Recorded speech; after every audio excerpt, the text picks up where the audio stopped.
Hello, I'm Kevin Hong. I'm a partner at LYC Partners, an executive search and leadership advisory firm. I'm also the co-founder of The Council, a private network for senior executives. And this is Leaders in Motion. This season is about turning context into outcomes and building career resilience across border roles. Today's guest is Javier Calvar, who leads practice group head at Ipsos. Javier's work spans mainland China, Hong Kong, and the UK, helping brands grow responsibly and publishing thought leadership. Javier, welcome to the show. Thank you very much, Kevin. A pleasure being here. I lead a group of practices at Ipsos in Hong Kong. And over the past 30 years, I've been helping brands grow responsibly by turning insights into commercial impact. Great. Thanks for being here, Javier. Your career has brought you to different places and countries while staying for quite a while in a company. Maybe you can introduce yourself to the audience and guiding us through your career. I tend to stay with the same company for quite some time. I started my career with a small management consultancy that was acquired by bigger companies back in London in 1993, if I remember correctly. I stayed with them for about 8 years. And then I moved into what is now today Kantar. I spent about 10 years with them. And after that, Ipsos, where I've been for the past 15. And at Ipsos, I split my time with the company into the first 2 years. I left to go to school. I went to Stanford to do the executive program. And then I returned. I've been with the company ever since for the past 13 years. Now, I guess the best way to describe my career is sort of 3 words, if you like. It's curiosity, determination, and empathy. Curiosity is about exploration, learning, being humble. And I think being humble is very important because you cannot really learn if you think you already know everything, or worse still, if you think you are better than anybody else. The determination part is about pursuing goals and really have the discipline to keep going when the going gets tough. Not letting your setbacks reduce you. And the empathy component is about connecting with others in a meaningful way, particularly when you work in different cultures, like I've been doing for the past 20 years or so. It's about putting yourself in the shoes of others and looking at the world from their vantage point. So I think those 3 words really capture my career: curiosity, determination, empathy. If someone listening to you at the beginning of the career, they will think, what about achievements? What about performance? Will these traits lead me to perform better and actually grow and get promoted? How would you answer to that?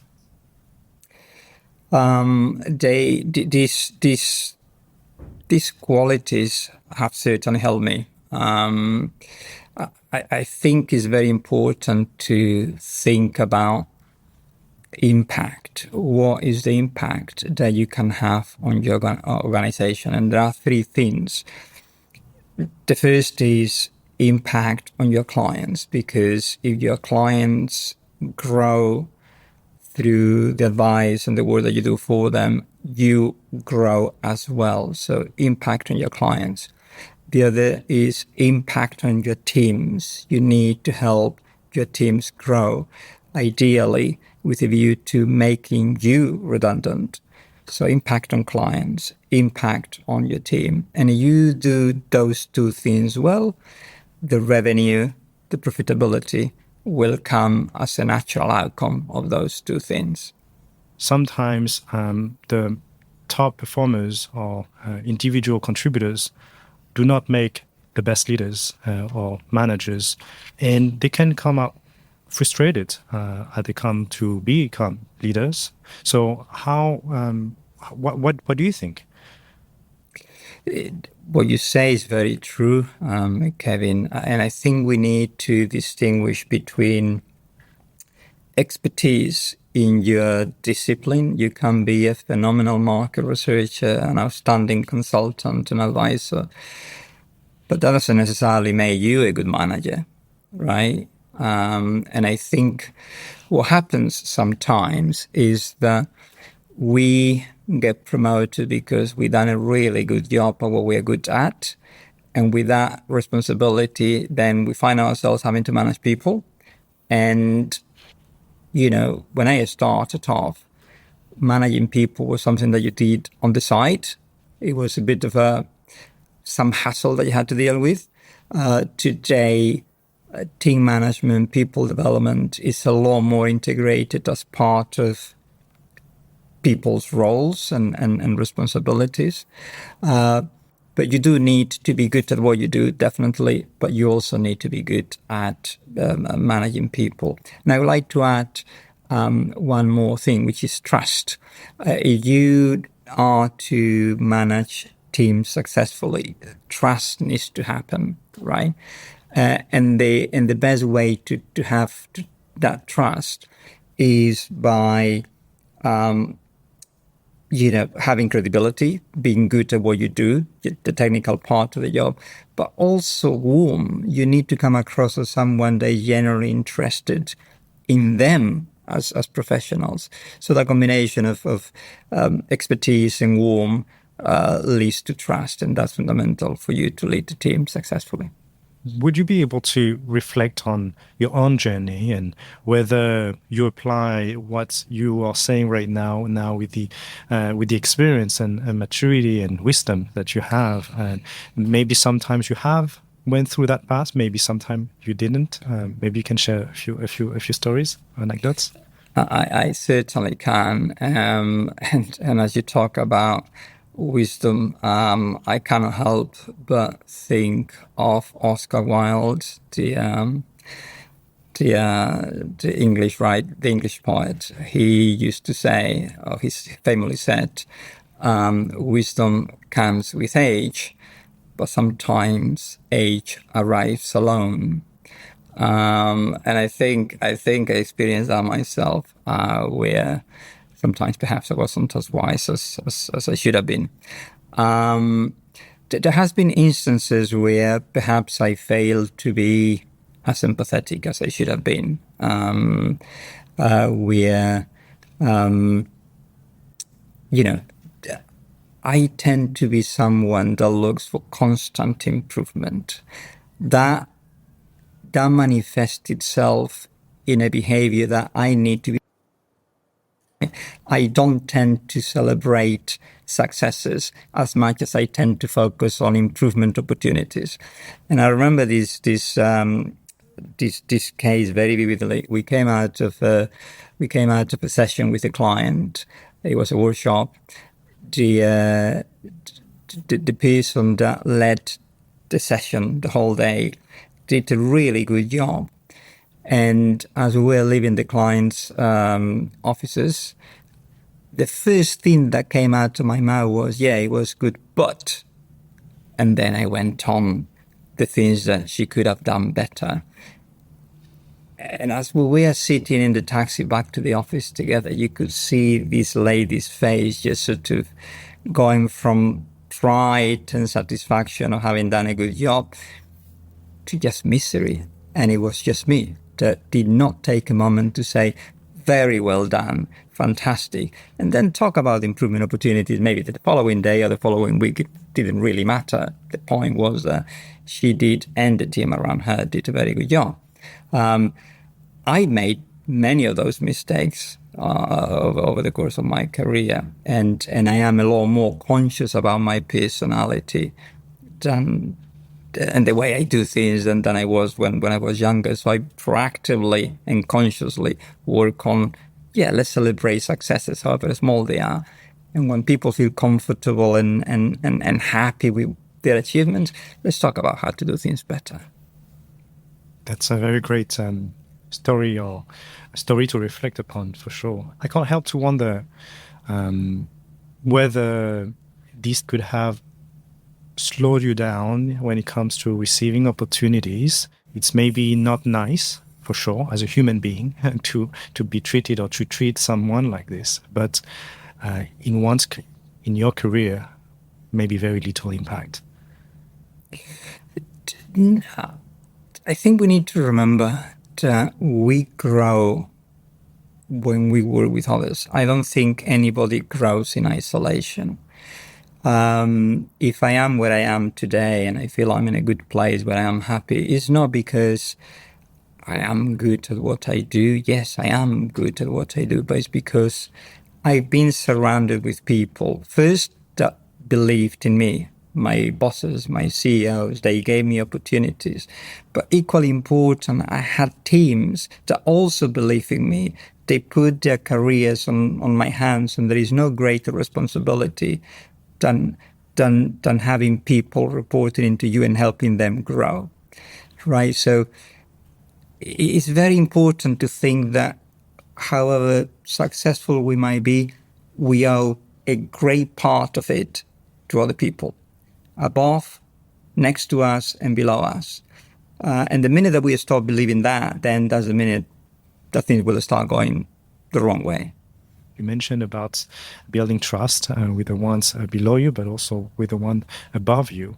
How would you qualify the importance of relationship you have with your superiors and your managers, your bosses, and whether or not one should dedicate as much as someone dedicates in performance? Right. This is a very good question, Kevin. Look, at Ipsos, we employ 20,000 people across 90 markets. So as an organization of this size, we do have politics, of course we do. And in some offices, maybe a little more than in some others. In our Hong Kong office, we have about 100 people, more or less, and I am delighted to report that we really don't have any of it. You know, we are a zero politics office, and that's a blessing. Now, that doesn't mean that you need to navigate sensitivities when you collaborate with teams in other places. My view has always been not to get too involved in that.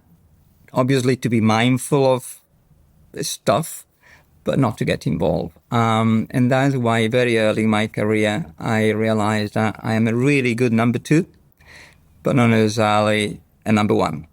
I am a doer. I love to lead teams, win projects, keep clients happy, get the stuff done. And that's my role. And number two, then I leave the politics to the number one. Yeah, how and when did you realize that? Did you ever been put in the front seat and then, well, the experience taught you that no, maybe not for you? I made mistakes, as I said, and some of those mistakes relate to, perhaps not being able to read the room or read people. And I realized that, there has been some roles in my career where I wasn't entirely happy. Why? Because I was spending a lot of time doing things that I'm just not very good at. You give me a team, and you give me clients, and you give me projects, you give me big business problems to solve, and I'm as happy as Larry. That's what get the best out of me. The rest, it's just not me, Kevin. And there are people that are really good at that, and it's part of their jobs. So let them do that, and let me do what I do really well.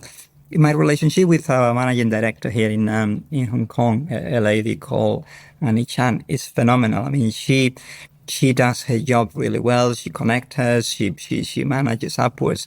I just do the rest. And that combination is just magic.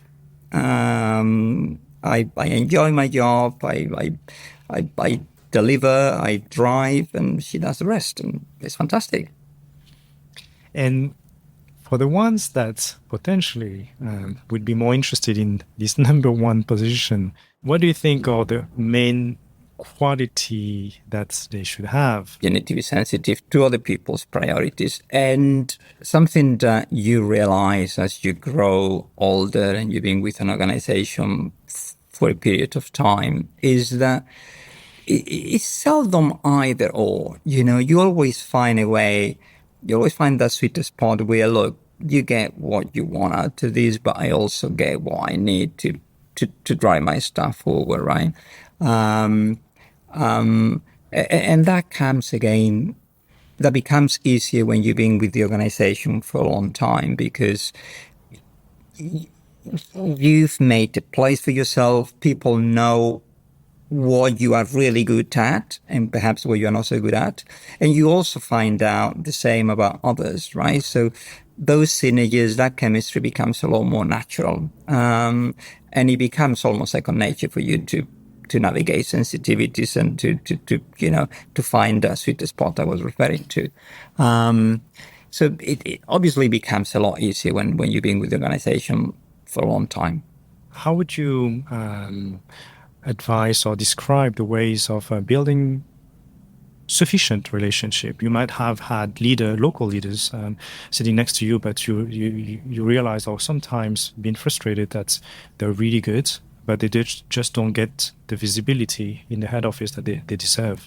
I think visibility and timing is critical if you want to move up the ladder. I often hear the saying that timing is everything. I don't think timing is everything, but timing is very important, right? Why? Because there are certain opportunities, particularly as you move up your career ladder. You know, senior roles are not very abundant. You know, they may happen once in a long while. So if you don't time your move properly, you might miss the opportunity and you need to wait for a while before something similar comes along. So timing is fundamental, but also visibility. You need to you need to build your equity. You need to build your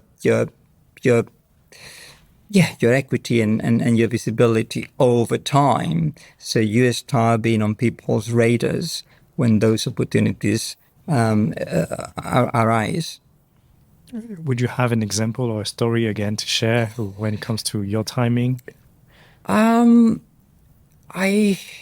look when the role that I'm having today came up, it was at the time. It was just towards the end of COVID.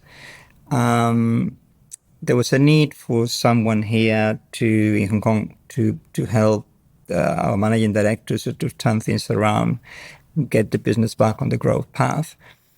And it was at the time when, after spending time in the London office, which was fantastic, I was also sort of looking for an opportunity to stretch myself. That's what I mean by timing. You know, you find out about this position at the time that you are ready for it. And you think it was a perfect combination. The fact that our CEO in China knew me, the fact that I had already worked with my managing director in the past as peers, it was just the perfect combination, and everything happened very quickly. As a result, you know, you know, 1 week I was talking to them, the following week they said, "Look, get on a plane and move over." Unfortunately, it wasn't so easy to move during the pandemic, but you know what I mean. It was almost the perfect combination where all the various pieces came together naturally.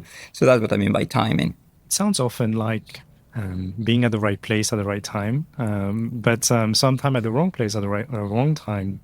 Would you say that there may have been some tangible factors or decision that you made that led you or that helped you to be where you were before the opportunity arose? Well, I always, you know, even if I'm biased, Ipsos is a phenomenal organization. And that's the reason I've been with the company for so long. I always been very fortunate that when I went to my CEOs and said, look, I want to do more things, I feel ready to do more stuff, they always found something else for me to do. So I don't feel that opportunities have been taken away from me because I was in the wrong place. You know, I was with the company in Shanghai, I was with the company in London, I'm with the company in Hong Kong, and you know, I still have more to go with the company.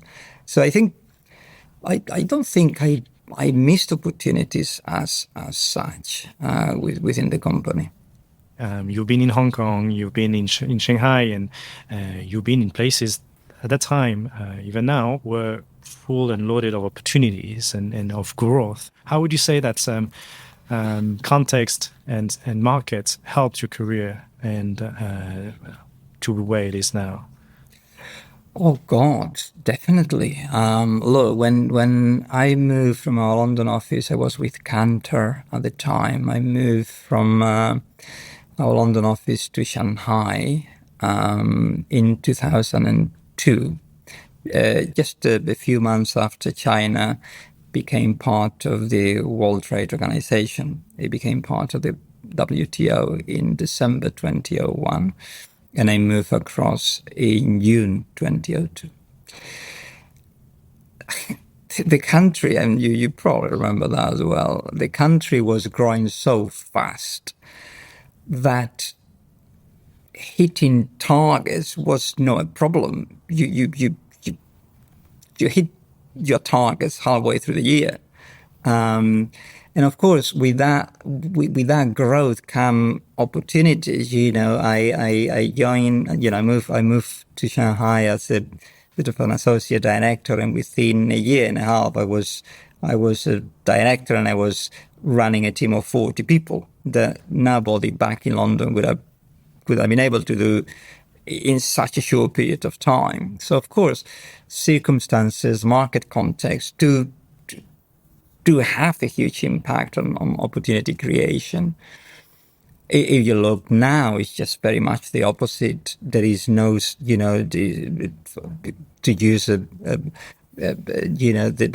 term VUCA, is a very VUCA environment, right? I mean, I don't want to get into politics, but with what comes out to the White House these days, you just don't know what to expect on a Monday morning when you go back to the office, right?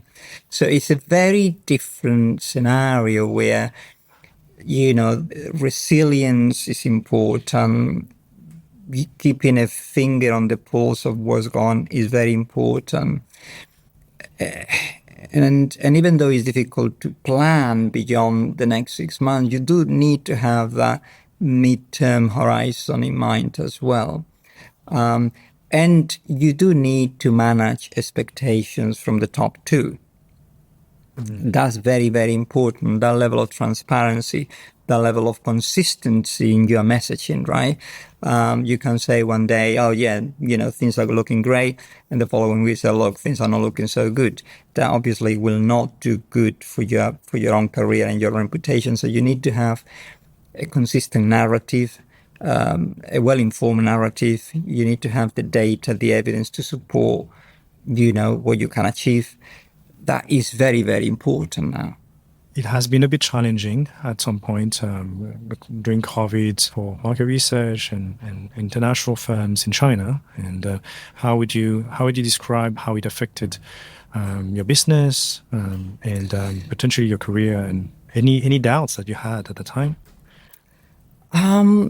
When I moved across I started this job at the end of 2021, and then I physically moved 2 or 3 months later. I arrived in Hong Kong at the beginning of 2022.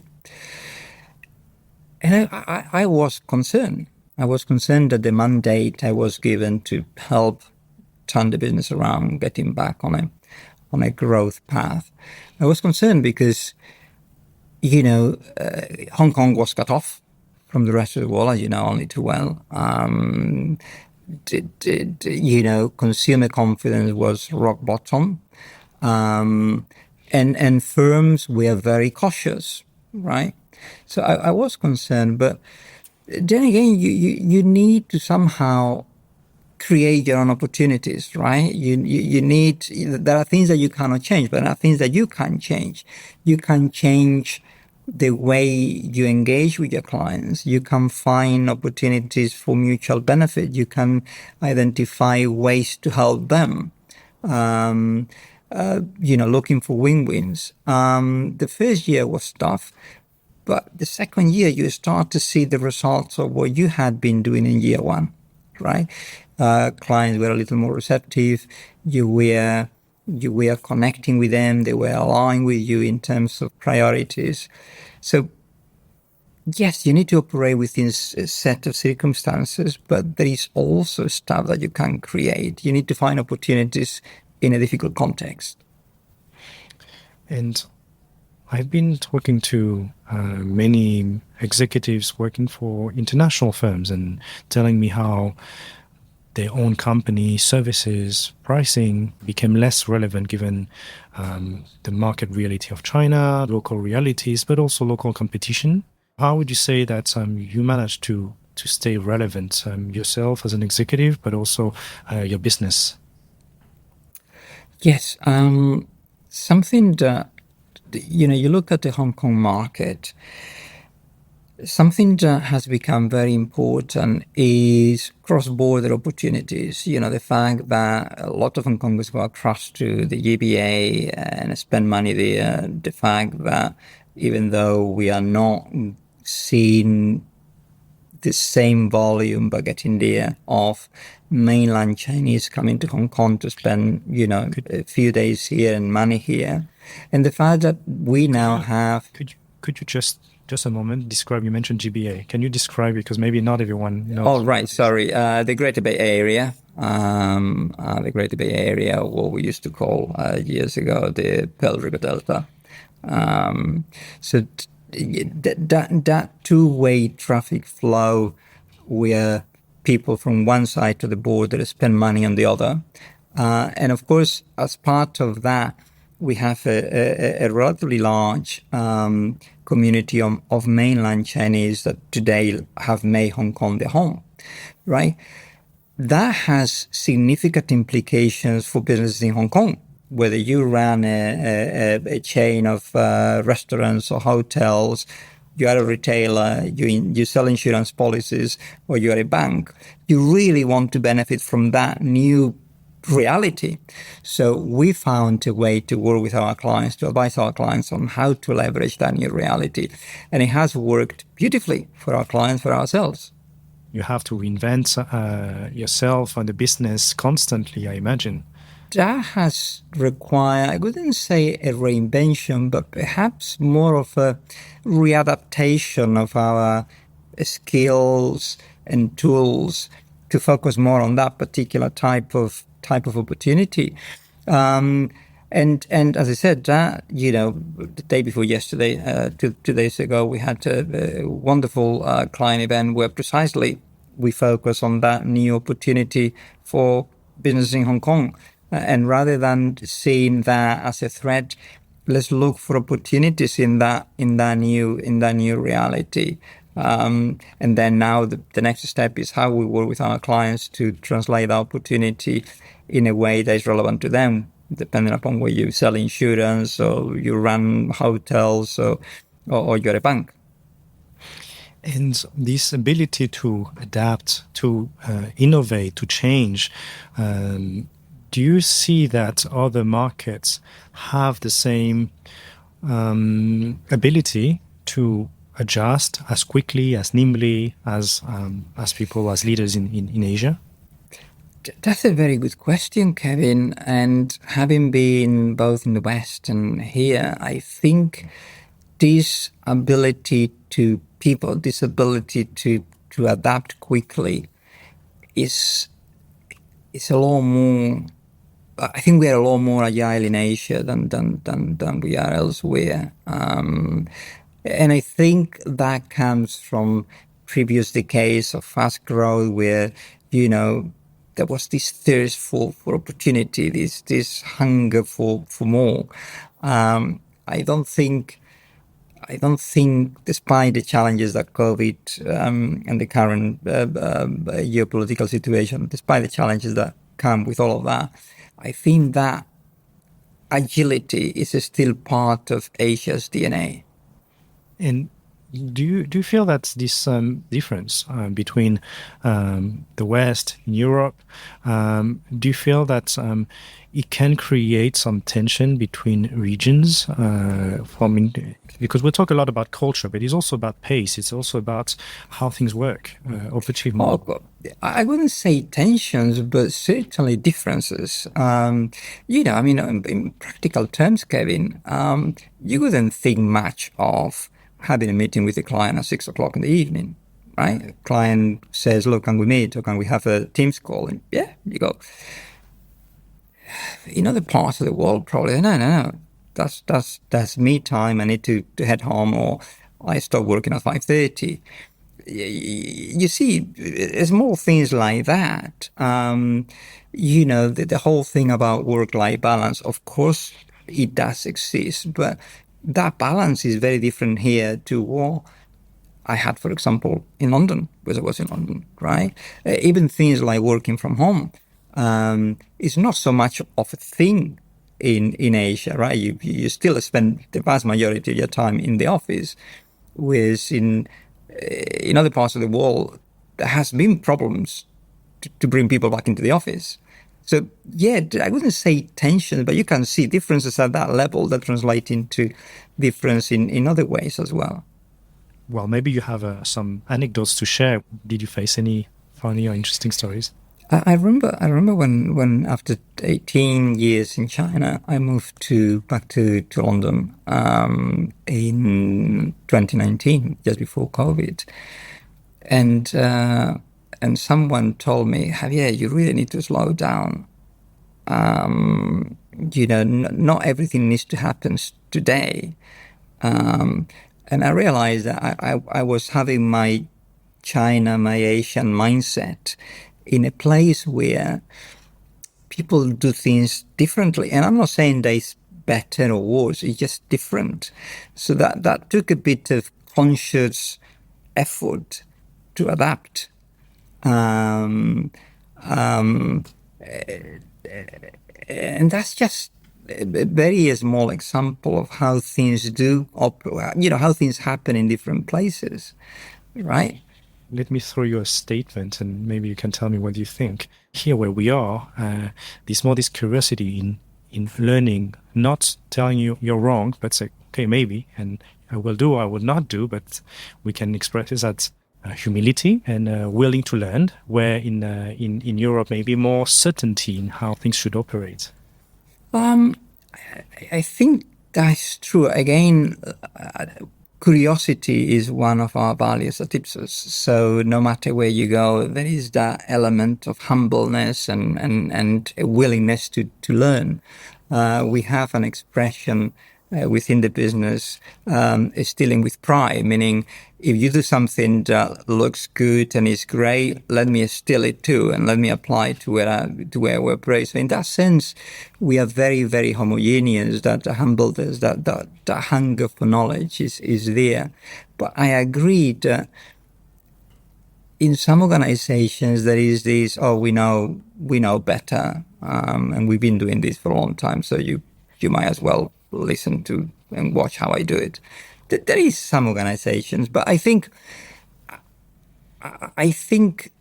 given all this uncertainty that we're living through, organizations are a little more humble, more nimble, and it's not just from Asia, but also from other parts of the world, right? You start to think maybe, yeah, we do things, or we do some things really well, but maybe we could do better just by listening or by watching what our counterparts in other places do it. I'm interested to know what would be your playbook to select a strong leader for the organization? Right. I think I go back to the three traits that we started this conversation with, right? Curiosity. When you arrive in a new, when you take over a new team or a new business, there is nothing more discouraging than a new person arriving and telling you how to do things, right? Because just I know better, or changing things for the sake of changing. I just need to leave my mark on the team very quickly. That's very discouraging, right? Be curious, be humble, listen, listen to what the team has to say, right? Then that empathy, connect with them as individuals, as human beings, get to know them. Something that I don't do as much as I should is go for lunch with them. My lunch hours tend to be filled with meetings and calls, but try and get to know them as people, as individuals, because when you get to know them as people, as individuals, it's a lot easier to have professional conversations. And once you done all that and you get a good grasp of what needs to be done, get them on board and have that discipline to stick to a plan, right? And you are in the business and you know this better than I do, but you need to do all that within a very short period of time, because once you go beyond the sort of infamous 90 days, you just miss the chance, right? You didn't listen and you didn't understand, you didn't connect, and you put a plan within that first 3 months. It's very unlikely that people will listen to you afterwards. But I would say, yeah, curiosity, empathy, determination. When you mention connect with the people, and I feel that this is being done less and less as we are using more and more digital tools for anything in our life. How would you see that? How are people connecting today, and how does it impact how we evaluate the next person to be promoted as a person? Because beyond the Excel file and Excel sheet. Oh, completely, Kevin. I think we're still reliant too much on what we're doing right now, talking on Teams. Um, the one thing, well, I like many things here, but one thing that is just really good is the fact that we spend a lot of time together in the office and you get to have these conversations.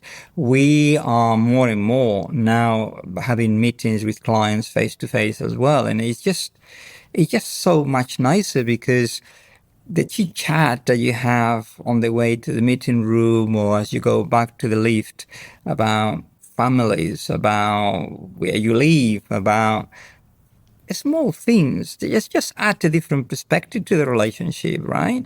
Oh, my daughter is going to London for college. Oh, well, look, I got people there. I can connect you with them. Or my daughter goes through to, horse riding lessons at weekends. It just places the relationship in a more personal context that makes things better. It's interesting because if you say something like you just say, people will think, well, what you're saying is rather obvious. However, in recruitment and in promotion, and this is not always applied, right? It's not really something that we think of. And how is the person? What's the story? And what's the personality? I'm being asked most often, what's the title? How much sales the person generated? And so how would you explain that? Yeah, I mean, I think at the end of the day, you also want to ensure that the professional caliber of the individual is there. But we often underestimate the ability to connect, right? And sometimes goes back to what we talked about earlier. The ability to be able to manage a team becomes like an afterthought. First, I want to make sure that you are professionally well established, and then managing the team comes second. Again, at Ipsos, we do place significant importance on that element too. And I think in this day and age where hybrid is here to stay, being able to establish those personal connections is really, really important.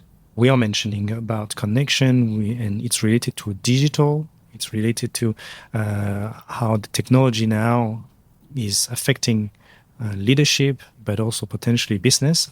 Is it something that you see? AI, is it something that you feel is impacting your business? I mean, we do a lot of work around that. One of the practices that I lead is employee experience.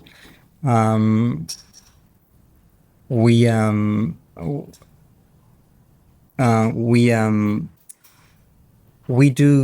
do see that AI is a double-edged sword. On the one hand, people feel excited about AI. They feel that it's going to help them do their jobs better. But at the same time, they are worried about AI making their jobs redundant. So I think there is a balance there to be established. I think part of the problem with AI is the narrative so far has only been about efficiency, about doing things faster and cheaper. There has been very little said about AI being a job enhancer or an experience enhancer. And I think there is more work to be done around that. I was in the training with my team a couple of years ago, and I was showing how AI could do, and I was training them on that. And so very excited. And someone told me, well, you're replacing what I currently do. And I didn't see that coming because I was excited about that training. But is it something of that sort in your company? No, we don't. We are, we believe that the combination of artificial intelligence and human intelligence is unbeatable. There are many things that artificial intelligence can do faster and better. But in the work that we do, which is advisory, you still need that individual with the experience, with the empathy element to really translate whatever it is that you do into that commercial impact, advise clients, go on the journey with them. That artificial intelligence, human intelligence mix is just very powerful. So human is here to stay. I think so. Great conclusion. Javier, thank you so much for joining us today. It was very nice hearing from your insights, and that was very nice to hear all the stories. Thank you again. It's been a pleasure, Kevin. It's been a pleasure. Thank you. Thank you for listening to Leaders in Motion. And if you want to go further, join the Leaders in Motion Academy, our executive program. The first step is simple. Subscribe to our newsletter in the show notes, and you'll get access to our exclusive insights and all the details about the Academy. This podcast is produced by Melanie Hong, who helps leaders and organizations create strategic podcasts. I'm Kevin Hong, and see you next time.